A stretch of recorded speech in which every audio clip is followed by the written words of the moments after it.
कभू नहीं करन। हमर घर के इज्जत ला घर में ही रखबो। कतको कुछ बात हो जाए हमन दोनों जन मिल के सुलाह कर लेबो। हाउ दीदी, सही कहा थस।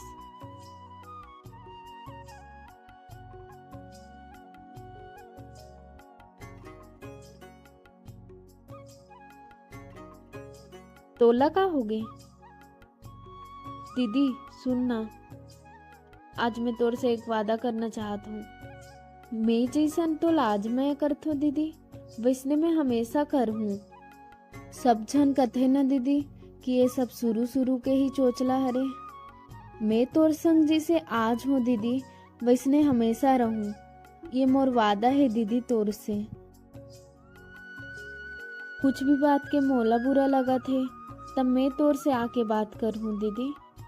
ए दीकर मन जी से नहीं करूँ मैं। हाँ, और तोला कुछ